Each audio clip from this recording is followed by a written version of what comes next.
Pollock jumps on one. He'll watch it fly. So I've always known that AJ Pollock was a skilled baseball player, but I didn't know he had it like that. What's going on, everyone? It's Fuzzy. Welcome back to yet another MLB recap, postseason edition. We do this almost every single day, so don't be afraid to hit that subscribe button, as well as if you're going to any sporting events anytime soon, use code Fuzzy on SeatGeek to save yourself 20 bucks off your entire order. So we are going to break down the Dodgers versus Braves game in just a second. We're going to talk about CT3, Mr. Chris Taylor. We're going to talk about AJ Pollock, but before we do that, we have to talk about Shohei Ohtani. Now, this is not the MVP award, but it still counts for something. Shohei Ohtani just won the Baseball America Player of the Year. So I'm going to go ahead and read off a quotation from the article. It stated that Ohtani threw 11 pitches of at least 100 miles per hour. That was the sixth most of any starting pitcher in baseball, and he had 20 home runs that traveled at least 425 feet. That was the most of any hitter. He was the only hitter with at least 45 home runs and 25 stolen bases, and one of just 13 starting pitchers to strike out at least 29% of the batters he faced. He became the first player ever selected to the All-Star game as both a pitcher and a positional player, and participated in the Home Run Derby for good measure. Sometimes I forget how otherworldly Shohei Ohtani was in the first half, because yes, he did kind of die off, or not die off, he actually kind of did. But you guys know what I'm trying to say. He wasn't as good in the second half as he was in the first half, but you cannot negate what he did in the first 82 games of the season. In my opinion, Shohei Ohtani had one of the greatest first halves in the history of Major League Baseball, and as an overall season, I mean, you have to put that, in the top 10, maybe top 15? For me, it's top 10 for sure. I mean, when you have 40 plus home runs, 20 plus stolen bases, and a sub 3.5 ERA, and striking out 29% of the hitters that you faced while throwing 100 to 101. How do you do that? I keep saying this, and people always laugh when I say it. He the best baseball player I've ever seen in my life. Wow. Are you kidding me? Like, you can hit a ball 900 feet and throw 99 off the mound. Yeah. Like, who else can do that? Who else is doing that, bro? Let me know in the comment section down below. Shohei Ohtani wins Player of the Year. Is he going to win MVP over Vladimir Guerrero Jr.? Moving over to the Dodgers versus the Braves, or should I say the Braves versus the Dodgers, because they were playing in LA. Freddie Freeman, he got the party started, and I was thinking, oh no, this game is over, because the Dodgers, they sometimes tend to roll over, but in this series, they have shown the opposite. AJ Pollock, his home run injected some life back into the ballpark, and then CT3 added to it with a 2-run nuke in the second inning. Then he adds another RBI in the third, right before crushing another 2-run bomb in the fifth inning. But he wasn't done yet. He joins his teammate Albert Pujols as one of the few players in Major League Baseball history to have 3 home runs in a playoff game.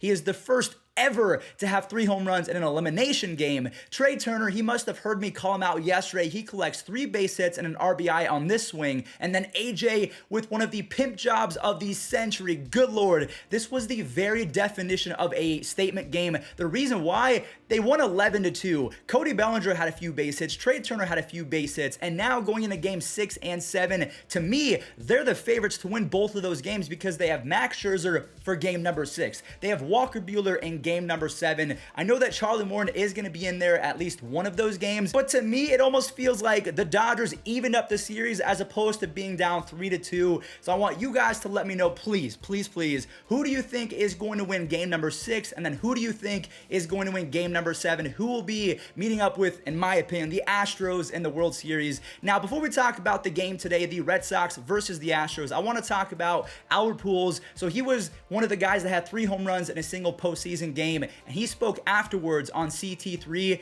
Dude, Chris Taylor is a free agent. He's going to get paid. And honestly, what if he goes to the Yankees or the Phillies or a team like that? CT had today, I mean, our bullpen kind of falls in the shadow, but they did an unbelievable job. You know, those guys came in and they put some 0 out there for us to allow us to score some run for them and end up winning the game. But seeing CT, you know, have it performing like this is pretty special. I mean, unbelievable guy, great teammate.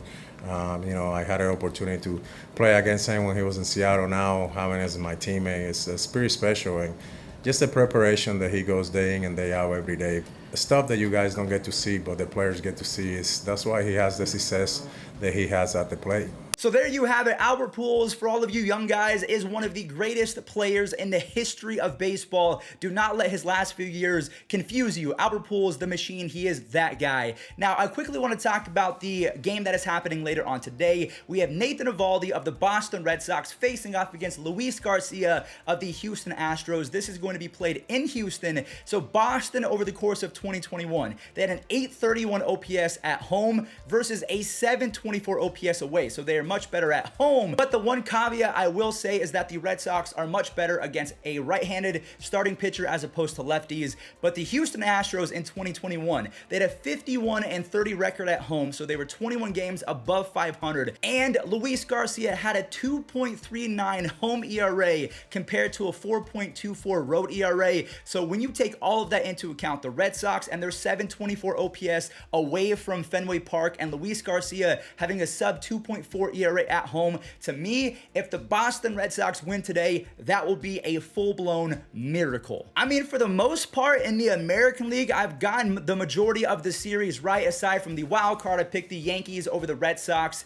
and also I've gotten pretty much every single Dodgers game wrong, so I'm not even going to comment on game number 6 and 7, aside from I think the Dodgers are the favorites, which most likely means that the Braves are going to win game number 6. But for the third or fourth time today, I want you guys to go to the comment section down below, press edit if you have to, if you've already left a comment. Who do you think is going to win today? Are the Astros going to the World Series, or do you think the Boston Red Sox will even it up at 3 games apiece? I'm hoping for a game 7. Now, before we get into this day in MLB history, which is pretty crazy because Albert Pujols, he hit 3 home runs in a game 10 years ago, back in 2011, I want to showcase Ozzie Albies because yesterday he showed off the leather, and it just reminded me that this guy is only 24 years old, and in 2021, he had 40 plus doubles, 30 home runs, 20 stolen bases. I just think that we are watching a future Hall of Famer, 2 of them, in fact, 3 of them, with maybe even 4 with Austin Riley. Between Ronald Acuna Jr., Freddie Freeman, Ozzie Albies, Austin Riley, all of these guys are young enough and have the talent to go off for 2,000 plus base hits with 250 to 300 plus home runs. I mean, in Ozzie Albies and Ronald Acuna's case,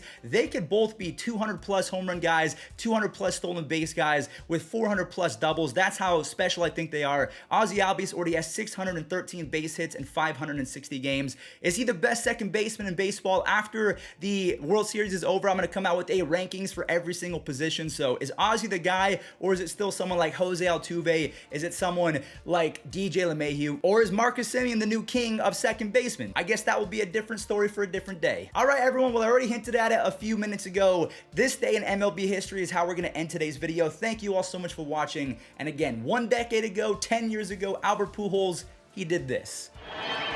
That is hammered into left. It's going. Here's one into left center field. And he hits me. And here